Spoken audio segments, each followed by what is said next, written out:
baseado em Atos capítulo 2, versículo 41 até o versículo 47, que fala sobre mutualidade, comunhão e os 25 mandamentos recíprocos uns aos outros que tem na Escritura Sagrada. A maior parte das ideias dessa ministração é tirada de um livro chamado 25 Segredos para Vencer a Crise da Mutualidade, de Lowell Bailey. Então, Deus tem algo a falar no nosso coração, não apenas nessa noite, mas durante toda essa série de mensagens. Deus já falou poderosamente conosco na semana passada, amém? Amém? Deus falou conosco na semana passada. Algumas pessoas talvez pensaram, pastor, é recado para alguém? É recado para o inferno, é recado para o diabo, para ele saber que em nosso meio não há desunião, que em nosso meio não há contenda, não há disse-me-disse, que em nosso meio há a presença do doce e santo Espírito, amém? A presença daquele que era, daquele que é e que há de vir. Então Deus tem colocado isso no meu coração, porque eu preciso te ensinar a palavra de Deus, porque senão Deus cobrará de mim o dia que eu chegar lá no céu. Eu vou para o céu e quero levar você comigo, amém? Se eu não te ensinar direito, Deus não vai cobrar dos presbíteros da igreja. Eu sou o pastor da igreja. Deus não vai cobrar do louvor ou dos membros, Deus vai cobrar de mim, porque Deus me colocou como pastor dessa igreja, então eu tenho a responsabilidade e o privilégio em ensinar cada um aqui a respeito da palavra. Então, coloque a mão na sua cabeça e diz assim, Deus, ilumine a minha mente para compreender a Escritura. Coloque a mão no seu coração e diga assim, Deus, adoça o meu coração, em nome de Jesus, amém. Porque tem coração que é amargo, tem coração que é azedo, então a gente precisa pedir para Deus adoçar às vezes, né? Amém, irmãos? Gente, hoje nós vamos começar falando a respeito dos mandamentos recíprocos mais relacionados a relacionamentos. Discípulos valorizam relacionamentos. Acredito que uma das marcas e características principais de Jesus Cristo com os seus discípulos estava mais adequada quando eles conseguiam se relacionar de forma amorosa, amigável, compreensível, respeitosa. E o modelo de Jesus com os discípulos serviu de modelo para a igreja do livro de Atos. E o modelo da igreja de Atos serve de modelo para a igreja dos nossos dias. O comportamento cristão narrado na Escritura Sagrada tem que ser imitado por mim e imitado por você na nossa conduta de vida. E Atos capítulo 2, versículo 44 diz assim, e todos os que criam estavam juntos e tinham tudo em comum. Vendiam as suas propriedades e bens e repartiam com todos segundo a necessidade de cada um. Perseverando unânimes todos os dias no templo e partindo o pão em casa, comiam juntos com alegria e singeleza de coração, louvando a Deus e caindo na graça de todo o povo. E todos os dias acrescentava o Senhor à igreja aqueles que iam sendo salvos. Amém e graças a Deus. O primeiro mandamento recíproco que a gente percebe na Escritura Sagrada, e que sem dúvida alguma, não apenas ele está em primeiro lugar, pelo simples fato de posicionamento inadequado ou adequado, mas eu acredito que ele realmente é o primeiro mandamento, é o mais importante, é aquele que serve de base para os demais. O primeiro mandamento recíproco que a gente percebe na Escritura Sagrada é amem-se uns aos outros. João capítulo 13, versículo 34 diz, um novo mandamento lhes dou, amem-se uns aos outros como eu os amei, vocês devem amar-se uns aos outros. Numa outra passagem da Escritura Sagrada, em João capítulo 17, lá diz que Jesus ora para que a gente seja unido, para que haja união entre nós. E quando as pessoas percebessem que a gente é unido, iam saber que somos filhos de Deus e que Deus nos ama e que nós também amamos ao Senhor. Em João capítulo 13, versículo 35, diz que a obediência a esse mandamento de amar uns aos outros é uma marca universal que nos distingue de todo aquele que não ama, aquele que não é de Deus. A Bíblia ela é muito clara ao relatar que existe uma única forma de saber se uma pessoa é discípulo de Jesus. Não frequentador de igreja, não adepto a uma religião cristã, mas realmente um seguidor que se torna discípulo do Senhor. E essa marca é o amor. A nossa marca não são os dons espirituais que a gente tem, não são as curas ou os milagres que Deus realiza através da nossa vida. A marca que nos distingue como pessoas de Deus não são o serviço social, ou a eloquência na palavra, ou a simpatia que a gente tem uns para com os outros, mas a marca é o amor. E Jesus disse: ame-se uns aos outros. Esse é um mandamento que eu dou. Se é um mandamento, é para ser obedecido, não é optativo. Eu não tenho escolha. Ser discípulo de Jesus automaticamente me credencia, me habilita e me obriga a amar. Eu não posso dizer, bom, hoje eu não estou com muita vontade de praticar amor. Eu não posso dizer para Deus, Deus, quando der vontade eu amo. Não é optativo. Eu não consigo. Não é optativo. Tem gente que não dá para amar. Não é optativo. Tem pessoas que são muito difíceis de lidar. Não é optativo. Tem gente que já me fez mal, não é optativo. Tem gente que me prejudica, não é optativo, amém? Jesus ele foi tão sério quanto a isso que disse que até mesmo o nosso inimigo a gente tem que orar por ele. Amar uns aos outros não tem opção, da mesma forma que não é seletivo. Eu olho para umas centenas de pessoas aqui nessa noite, e eu conheço alguns mais de perto, outros mais de longe, alguns mais fáceis de lidar, outros mais difíceis de lidar. E você também conhece a maioria das pessoas aqui, mas a gente não pode optar amar o grupo da minha esquerda e deixar de amar o grupo da minha direita. Não dá para amar o grupo que está na minha frente aqui ou o grupo que está aqui e não ser amado. Não dá para amar aquele que eu me simpatizo mais. Não dá para selecionar quem eu vou amar. Afinal de contas, o próprio Jesus, ele não selecionou quem ele iria amar. Quem é amado por Jesus aqui diz amém? Irmão, e às vezes eu e você não somos difíceis de ser amados? Algumas vezes nós não somos inamáveis, mas mesmo assim Jesus nos ama.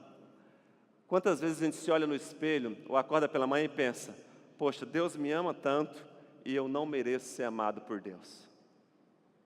Eu não mereço ser amado por Deus. Essa pessoa que está do seu lado também não merece ser amada por você.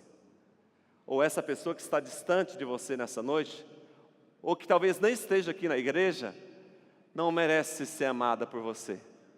Mas eu não posso ser seletivo a ponto de amar um e o outro não. Eu sei também que o amor que Cristo pede que a gente pratique uns para com os outros é um amor que não acontece de forma automática. O amor que a gente tem que praticar um para com o outro é amor que a gente tem que ir treinando. Eu tenho um desafio para você. Escolhe, ou melhor, pense na pessoa mais difícil de lidar que você conhece. Pode ser aqui da igreja. Bom seria que não fosse, que na igreja não tivesse gente tão difícil assim. Pode ser alguém do seu trabalho. Pode ser alguém da sua família. Sogra não vale.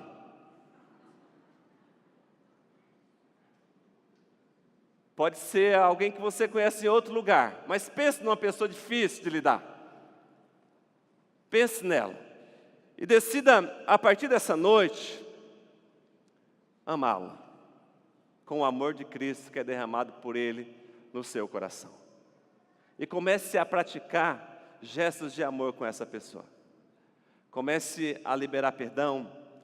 Comece a dizer-lhe palavras de afeto. Comece a se relacionar com ela de uma forma menos truncada, menos bater de frente. Comece a se relacionar com ela de uma forma mais amigável. Comece a ter contato com ela de uma forma mais amorosa. Porque amor é mandamento. E esse mandamento tem que ser praticado pouco a pouco da nossa convivência diária. O amor é algo interno que se demonstra por ações externas, por atitudes, por gestos, por palavras, por compreensões. O amor, ele é caracterizado de uma forma que ele sempre procura contribuir unicamente para o bem-estar da pessoa amada. Eu sei que fazer o bem para quem a gente ama é relativamente fácil. Mas fazer o bem para quem a gente não ama, para quem a gente não desenvolveu um relacionamento de amor, é mais difícil. Mas eu olho para esse texto da Escritura Sagrada e eu percebo no versículo 34 que Jesus diz: um novo mandamento vos dou. Um novo mandamento vos dou. É interessante essa frase de Jesus, porque nós entendemos pela Escritura Sagrada que antes que Deus se revelasse plenamente em Jesus, o amor talvez consistisse simplesmente em você não fazer o mal para o outro. Isso está no Êxodo, capítulo 20, versículo 13 a 17. Uma forma de demonstrar que eu te amo era simplesmente não te fazer mal.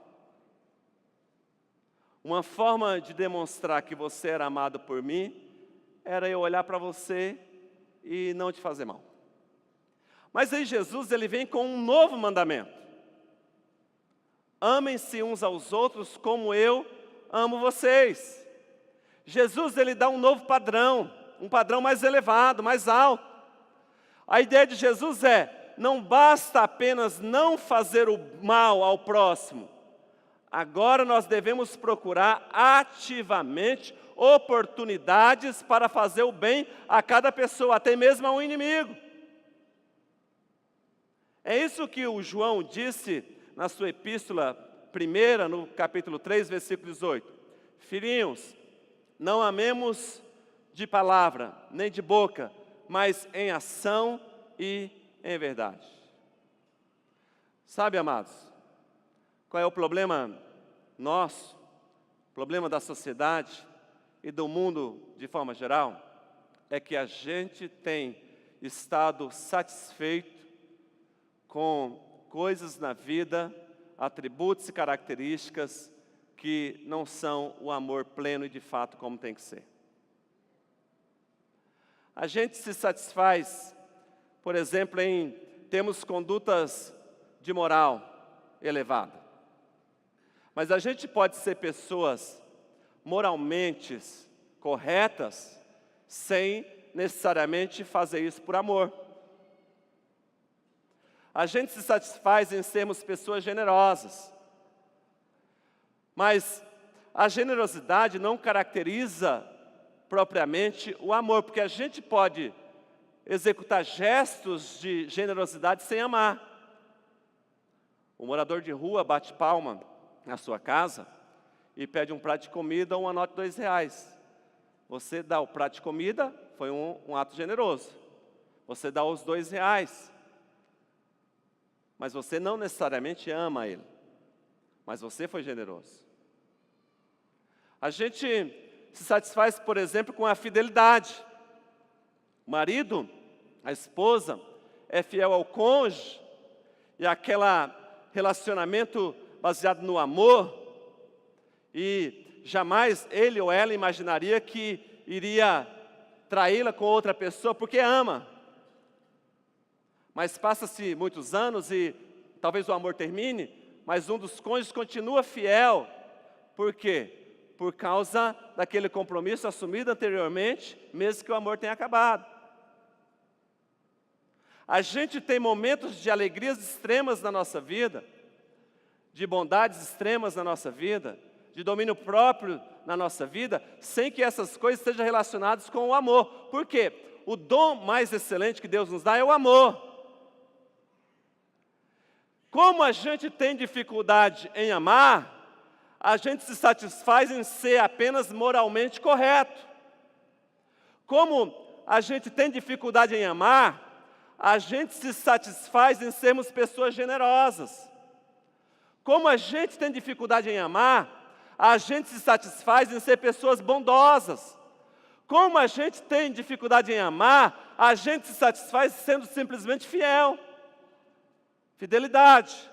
Mas o que Deus está dizendo é o seguinte: é importante ter moral, é importante ser generoso, é importante ser fiel, é importante ser alegre, é importante ter domínio próprio, mas o que eu quero é que vocês amem uns aos outros como eu vos amei. Amém? Por isso, é muito além do que a gente pensa, tem muito mais envolvido do que a gente sabe, e o mandamento está aí para ser cumprido: amem-se uns aos outros. Amém? O segundo mandamento que eu percebo na Escritura Sagrada está em Romanos capítulo 15, versículo 7, que diz o seguinte: portanto, aceitem-se uns aos outros, da mesma forma como Cristo os aceitou, a fim de que vocês glorifiquem a Deus. Aceitem-se uns aos outros. Na igreja de Atos dos Apóstolos, a igreja primitiva, havia judeus, havia romanos, bárbaros, gregos, escravos e livres, ricos e pobres. Havia diversidades de etnia, de formação religiosa, de formação educacional e cultural. Havia diversidade de classes sociais. Havia diferente ponto de vistas sobre a vida e diferentes escalas de valores. E em meio a tanta diversidade nesta igreja e no meio desse povo, era inevitável que surgissem problemas. E um dos problemas que tinha é que alguns irmãos tinham dificuldades em aceitar outros irmãos em seu meio. É por isso que faz-se necessário o mandamento: aceitem-se uns aos outros.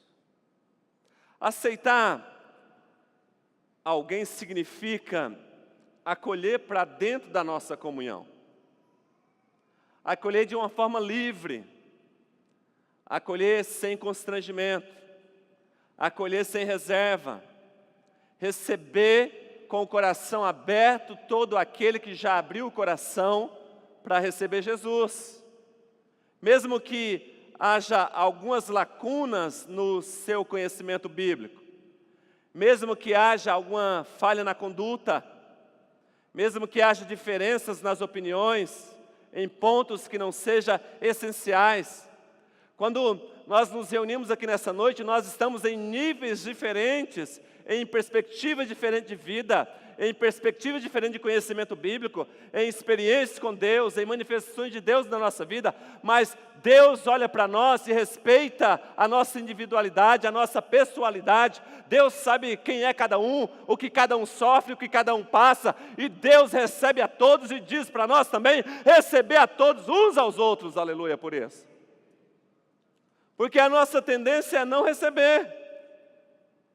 Nós somos seletivos.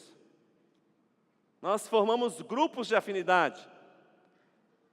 E se a gente não tomar cuidado, os grupos de afinidades acabam se tornando panelinhas fechadas, se tornando um grupo exclusivo, sem chances de que alguém mais entre. E a gente precisa entender que quando a gente é aberto, o grupo cresce. Quando a gente é aberto, a igreja cresce. Quando a gente é aberto, a vida cresce. Quando a gente aceita mais gente na nossa vida, a vida fica mais maravilhosa do que ela é, ou do que ela está, ou do que ela poderia chegar. Está aberto. A questão nossa é que a gente constrói paredes ao redor do nosso coração e a gente não permite que pessoas entrem na nossa vida. A gente não aceita. E a gente poderia enumerar várias razões por que você não recebe alguém na sua vida. Mas há um mandamento a ser cumprido aqui, irmãos. Aceitem-se uns aos outros. Não vou aceitar porque ele é alto, porque ele é baixo, porque ele é mais gordinho, mais magrinho, porque ele é mais rico, mais pobre, mais inteligente, menos inteligente, mais estudado, menos estudado. Não vamos aceitar por isso. E a gente começa a selecionar as pessoas que a gente quer na nossa conversa. Existe a afinidade natural? Existe. Mas a gente não pode se fechar somente nisso. Aceitem-se uns aos outros, como Cristo nos aceitou. O que é que a gente tinha para oferecer para Cristo para que Ele nos aceitasse? Nada. Ele só nos aceitou por causa do amor. A base da aceitação é o amor. Às vezes algumas pessoas não aceitam os outros em seu meio porque elas têm dificuldade em aceitar a si mesmas. Não são resolvidas em si mesmas. Não se aceita e, como consequência, não aceita nada e não aceita ninguém. O terceiro mandamento que eu percebo nesse texto está em Atos, capítulo 21, versículo 7. Saúdem-se uns aos outros.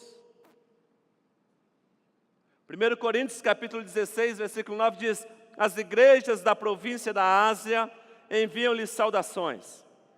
Áquila e Priscila os saúdam afetuosamente no Senhor. E também a igreja que se reúne na casa deles. Saúdem-se uns aos outros.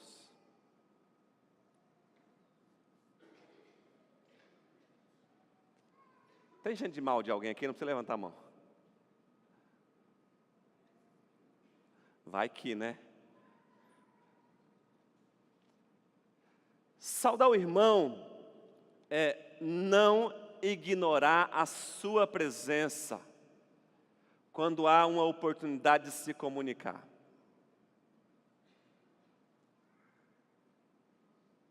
Sendo bem sincero aqui, quantas vezes nós já passamos por irmão, lá no centro da cidade, no mesmo lado, na mesma calçada, e a gente preocupado com aquilo que a gente estava indo resolver, na correria, tal, e a gente passou direto e não cumprimentou.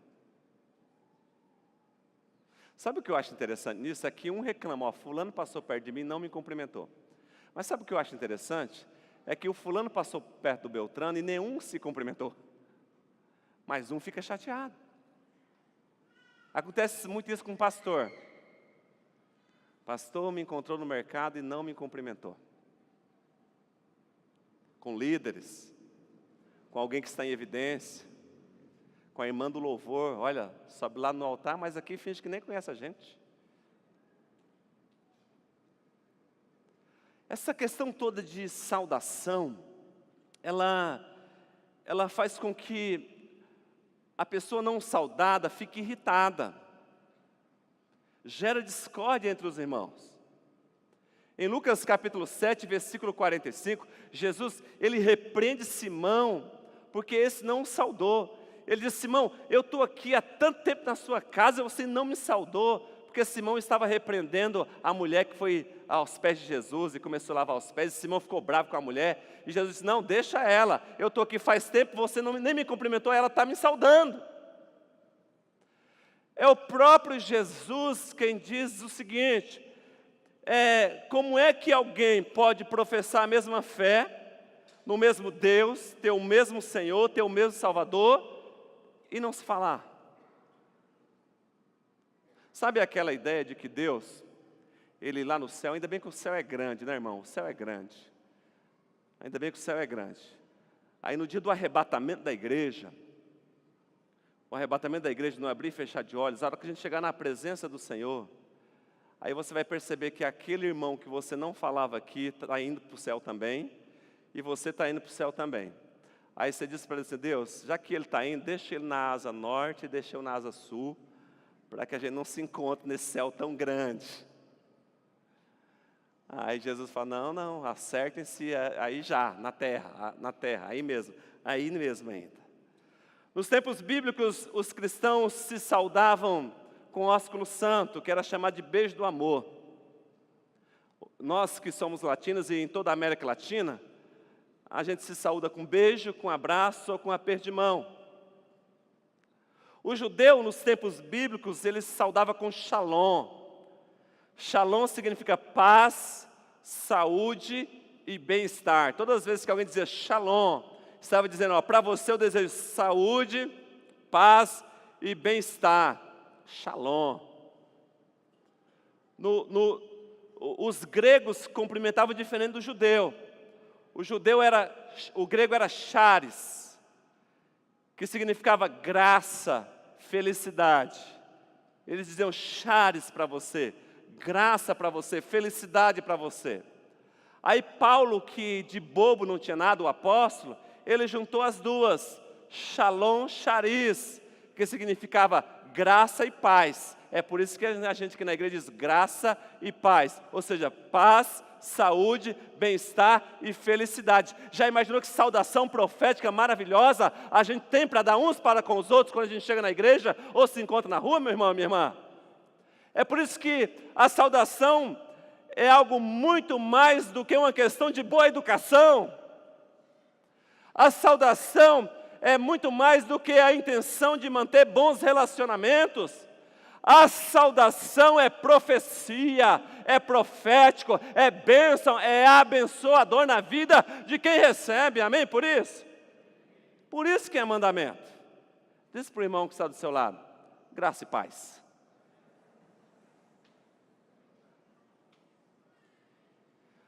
Alguém se levante aqui, qualquer pessoa, se levante aqui. Alguém se levante, qualquer pessoa. Olha lá, seu Macê. Alguém se levante aqui, qualquer pessoa. O nosso Davi. Não é Davi, tá? É Mateus, né? É Marcos. Como que é seu nome? É Carlos. Seu Macê, saúda ele, seu Macê. Mais animado, seu Macê. Eu estou aqui eufórico, empolgado, fazendo uma encenação. Graça e paz. Vai lá, empolgado.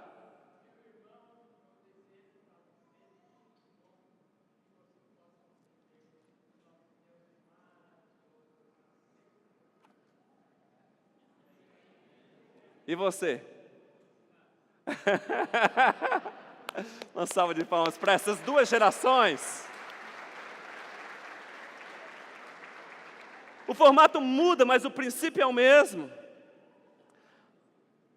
A gente precisa entender que a saudação deve ser pessoal, individual. 3 João capítulo 1, versículo 15 diz: saúde os amigos daí um por um. Ela deve ser oferecida com imparcialidade. Filipenses 4:21, saúdem a todos os santos em Cristo Jesus. Os irmãos que estão comigo enviam saudações. Elas devem comunicar reconhecimento e apreço por algo que alguém faz. E a saudação, ela deve ser importante. A saudação deve ser importante. Porque a palavra importante significa que você importa de um lugar para o outro. Quando você está saudando o irmão ou a irmã, você está importando essa pessoa para você, está importando ela para dentro de si. Por isso que a saudação tem que ser importante. É o fato de você trazer o outro para perto.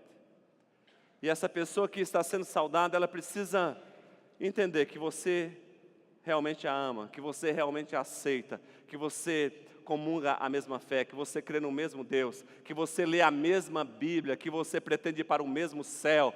E isso é importante. Mas não basta apenas amar, não basta apenas aceitar, não basta apenas saudar. O quarto mandamento recíproco diz: tenham igual cuidado uns pelos outros. 1 Coríntios capítulo 12, versículo 24 a 25 diz: Deus estruturou o corpo, dando maior honra aos membros que dela tinham falta, a fim de que não haja divisão no corpo, mas sim que todos os membros tenham igual cuidado uns pelos outros. Tenham igual cuidado uns pelos outros. A igreja de Corinto, como eu disse, era uma igreja bem mista. E ali acontecia um cuidado desigual de uns para com os outros. Alguns davam maior honra a pessoas que possuíam determinados dons. Alguns ajudavam mais determinadas pessoas. Alguns se importavam mais com uns em detrimento de dar importância aos outros. E aí Paulo tem que escrever a carta, inspirado pelo Espírito Santo, e dizer: o cuidado tem que ser igual. Igual cuidado. Todos os membros da igreja, é uma pergunta que eu faço, todos os membros da igreja têm estado ocupados para promover o bem-estar de todos os outros membros? Todos os membros da igreja valorizam os outros membros? Todos os membros são valorizados, se sentem valorizados? Por quê? Porque a gente corre o risco de fazer algumas distinção desfavorável entre jovens e idosos, entre homens e mulheres. A gente corre o risco de fazer distinção desfavorável entre brancos e negros, ou asiáticos, ou árabes, ou qualquer outro tipo de povo, entre iletrados e instruídos, entre ricos e pobres, entre cultos e analfabetos, entre aqueles que são mais antigos na igreja e aqueles que acabaram de chegar. O que Deus está dizendo é o seguinte: nós valorizamos quem chegou aqui há mais tempo, mas diante de Deus, aquele que acabou de chegar agora tem o mesmo valor, é igual. Nós valorizamos aquele que tem menos recurso financeiro, mas diante de Deus ele tem tanto valor como aquele que tem mais recurso financeiro. Nós valorizamos aquele que estudou bastante e fez mestrado e doutorado e outras coisas mais e se formou. Mas diante de Deus, aquele que não teve as mesmas oportunidades também tem que ser valorizado. O que Deus está dizendo aqui é o seguinte: nós somos um só povo. Um só povo. E se a palavra de Deus não agir em nós como cristão, meu Deus, eu não sei o que poderá agir. Se a palavra não nos transformar do jeito que Deus quer, meu Deus, eu não sei o que poderá fazer. Igual cuidado. Significa que não deve haver arrogância ou orgulho da parte daqueles que tenham dons ou ministérios mais visíveis. Igual cuidado significa que eu, como cristão, não posso desprezar aquele que aparentemente é menos capacitado. E diz também que o igual cuidado, eu como cristão, não posso invejar aquele que aparentemente é mais capacitado. É eu não me sentir maior, mas também não me sentir menor. Igual cuidado. Quinto, Efésios capítulo 5, 18 a 21 diz: não se embriaguem com vinho, que leva à libertinagem, mas deixem-se encher pelo Espírito, falando entre si com salmos, hinos e cânticos espirituais, cantando e louvando de coração ao Senhor, dando graças constantemente a Deus Pai por todas as coisas, em nome de nosso Senhor Jesus Cristo. Sujeitem-se uns aos outros por temor a Cristo.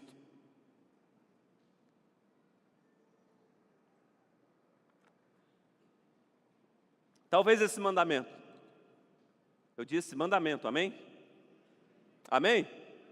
Mandamento, não é sugestão, não é ideia, não é possibilidade. Talvez esse mandamento seja um dos mais difíceis de cumprir. Porque algumas pessoas fazem determinadas coisas, não porque têm uma convicção que seja bom e seja proveitoso, mas algumas pessoas fazem determinadas coisas para provar que são donos do seu próprio nariz. Eu nem queria fazer muito isso, mas já que falou que não é para fazer, eu vou fazer. Quem manda de mim sou eu. Eu sou dono do meu nariz. Quem eles pensam que é? Eu nem queria fazer muito isso, mas já que falou que não é para fazer, eu vou fazer. Ninguém tem nada a ver com a minha vida.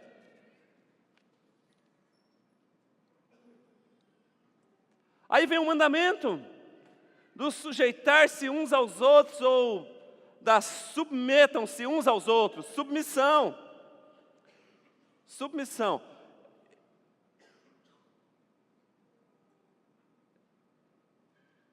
A gente vem nesse mundo com um propósito definido por Deus. E dentre esse propósito que Deus nos dá, existe a questão da gente se submeter. Primeiro, submissão a Deus. Tiago capítulo 4, versículo 7 diz: portanto, submetam-se a Deus, resistam ao diabo e ele fugirá de vocês. Submissão a Deus. Segundo, submissão às autoridades. Romanos 13, 1 diz: todos devem sujeitar-se às autoridades governamentais, pois não há autoridade que não venha de Deus, e as autoridades que existem foram por Ele estabelecidas. Terceiro, submissão aos patrões. 1 Pedro 2,18: servos, sujeitem-se aos seus senhores com todo respeito, não apenas aos bons e amáveis, mas também aos maus. Quarto, submissão aos pastores. Hebreus 13:17: obedeçam aos seus líderes e submetam-se à autoridade deles. Eles cuidam de você como quem deve prestar contas. Obedeçam-lhes para que o trabalho deles seja uma alegria e não um peso, pois isso não seria proveitoso para vocês. Obediência aos pastores. Irmão, quando você me obedece, eu fico tão alegre. Está escrito aqui na Bíblia, para que o trabalho não seja penoso, sacrificial, mas com alegria, com espírito leve, com o coração aberto. Sujeição aos mais velhos. 1 Pedro 5,5: da mesma forma, jovens, sujeite-se aos mais velhos. Pegou a visão aí? Amém ou não? Não o mais velho assim, um 15, um 16, aí não. Porque o de 16 já estava ali, está vendo? Não, é outro padrão. Aí vem um texto que acaba com toda a nossa autossuficiência, com todo o nosso senso de governo, de domínio e de autoridade própria. Efésios 2 diz o seguinte: sujeitem-se uns aos outros por temor a Cristo. Ou seja, a submissão é a todos. O interessante é que, se a gente fizer um paralelo entre submissão e obediência, são duas coisas distintas. Porque a obediência, ela pode ser exigida. Eu exijo que obedeça. A obediência, ela pode ser forçada. Obedece, porque senão você vai ver. A gente pode obedecer de maneira relutante. Sabe quando aquela criancinha sua de 3 ou 4 anos de idade está brincando com outra de 3 ou 4 anos de idade, e aí ela acontece algum imprevisto ali, e elas começam a discutir, e uma judia da outra, aí você pega, separa, aí uma chora para um lado, outra chora para o outro. Tempos depois fala: vai lá pedir perdão para ela. Aí ela vai, ela obedece, ela emburra, faz um bico assim, enorme, e vai, e me desculpa. Ela obedeceu, mas não foi submissa, foi apenas uma obediência. A gente pode obedecer de má vontade. Tem muita gente obedecendo de má vontade. Tem muita gente obedecendo Deus de má vontade. Tem que obedecer esse negócio da Bíblia, senão vai para o inferno, então tem que obedecer. Se não fosse esse negócio de inferno, né? Tem algumas igrejas que dizem que não vai para o inferno, que é a aniquilação da alma, ou seja, a alma é só destruída. Vai nessa. Tem que obedecer. Esses mandamentos que a gente está estudando nessa noite, pastor, eu tenho que obedecer? Tem. Não tem opção? Não. Não dá para dar um jeitinho brasileiro? De maneira alguma. A gente pode obedecer sem alegria, mas a submissão, ela é oferecida livre e espontaneamente. É uma atitude que a pessoa impõe a si mesma por humildade, por abnegação, por abrir mão. É uma expressão do amor que não procura os seus próprios interesses. Submissão é uma atitude interna de espírito, não é uma obediência externa. A gente tem que obedecer. É possível obedecer. É possível a gente entender que Deus nos ajuda. Amém, igreja? Efésios capítulo 5, versículo 18, fala sobre sermos cheios do Espírito Santo. Não vos embriagueis com o vinho em que há dissolução, mas enchei-vos do Espírito. A submissão para com os irmãos na fé é um indício de que o cristão está cheio do Espírito Santo. Quem é cheio do Espírito Santo aqui diz amém? Qual que é o indício disso? Submissão. Obediência a Deus em primeiro lugar. É saber o seu lugar. É se portar de maneira conveniente. A submissão também ela é oferecida por temor a Cristo, diz no versículo 22. E por fim, sexto mandamento. Recíproco que a gente vê na palavra de Deus nesse culto de ensino e de estudo da palavra. Suportem-se uns aos outros. Ele diz, não, aí já é demais. Aí não. Suportem-se uns aos outros. Efésios capítulo 4, versículo 1 a 3 diz, como prisioneiro no Senhor, rogo-lhes que vivam de maneira digna da vocação que receberam. Sejam completamente humildes e dóceis, e sejam pacientes, suportando uns aos outros com amor. Façam todo o esforço para conservar a unidade do Espírito pelo vínculo da paz.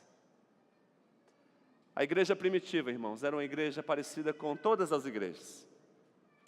Era uma igreja onde tinha os mais diversos tipos de pessoas, com opiniões diferentes, com maneiras diferentes, e uma forma diferente de fazer e perceber as coisas. Ou seja, era uma igreja que as pessoas estavam em níveis diferentes de maturidade na fé. Tem gente aqui que não sabe nem o que está escrito em João 3,16 ainda. Porque Deus amou o mundo de tal maneira que deu o seu Filho, tal. Mas tem gente aqui que tem experiência com Deus tão sobrenatural que já segura anjo.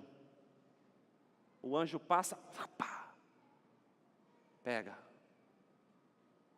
Que tem visões, revelações, profecias, que conhece a Escritura, que já leu a Bíblia de capa a capa. Tem gente que é madura na fé. Tem gente que tem estrutura espiritual. Tem gente que aguenta luta, aguenta batalha. Mas tem gente que não aguenta nada. Tem gente que não conhece ainda. Tem gente que está num nível de maturidade diferente uns dos outros. Tem gente aqui que ainda, em algumas áreas da sua vida, Deus precisa trabalhar. Tem gente aqui que ainda não pegou a cruz e está seguindo a Cristo como deveria. Tem gente aqui que se orgulha do nível de espiritualidade que está. Enfim, tem gente de tudo que é tipo aqui. Na igreja primitiva também. Alguns lá criticavam tudo e todos. Alguns lá tinham inveja de uns e de outros. Vocês acreditam que na igreja primitiva tinha crente briguento? Tinha. É uma igreja bem parecida com todas as igrejas que a gente conhece. Ou seja, a igreja era composta por gente que cria em Cristo. Quem crê em Cristo aqui diz amém? Amém. Quem crê em Cristo diz amém? Amém. Mas assim como na igreja de Atos, eram pessoas que ainda eram imperfeitas. E aí quando a gente convive com gente imperfeita, um mandamento da Escritura Sagrada: suporte uns aos outros, suportando uns aos outros. O texto está no gerúndio.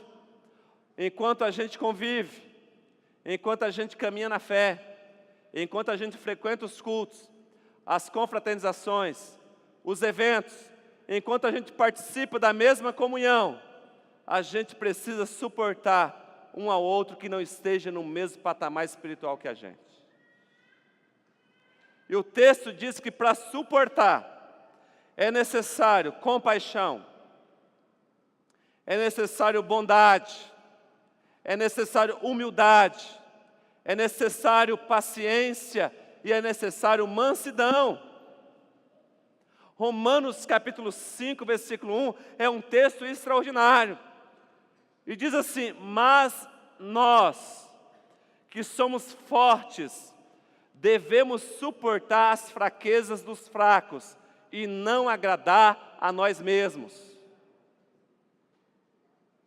Você que é mais maduro espiritualmente, tem que ter paciência e tem que suportar as fraquezas daquele que é menos maduro espiritualmente do que você. No dia do juízo final, Deus vai falar contigo antes de falar com Ele. Suportar. Aguentar generosamente as atitudes desagradáveis do irmão. Suportar é aguentar generosamente as atitudes desagradáveis do irmão. Gente, a gente está vendo todo mundo que é bonito, arrumado, cheiroso, perfumado. Mas por mais lindo que seja essa pessoa que está aqui nessa noite, em um momento ou outro da nossa convivência, ela vai fazer alguma coisa que vai desagradar a gente. Algumas vezes serão de forma não intencional, outras serão de forma intencional. Mas acontecerá. E a nossa atitude não deve ser na mesma moeda, na mesma medida. O texto está dizendo que aqui há uma ideia de que a repreensão, a disciplina ou a correção por atitudes ou ações ofensivas e pecaminosas poderá ser adiada por um prazo maior, na esperança de que a pessoa que nos ofendeu reconheça o mal que praticou e corrija esse mal. O que Deus está dizendo é o seguinte: haja com misericórdia, tenha paciência e vá suportando. 1 Coríntios capítulo 6, versículos 6 e 7 diz: mas o irmão vai a juízo com o irmão, e isso perante infiéis. Na verdade, é já realmente uma falta entre vós terdes demandas uns contra os outros, porque não sofreis antes a injustiça, porque não sofreis antes o dano. E Deus nos ensina no Salmo 145, versículo 8 a 9 o seguinte: piedoso e benigno é o Senhor. Piedoso e benigno é o Senhor, sofredor e de grande misericórdia.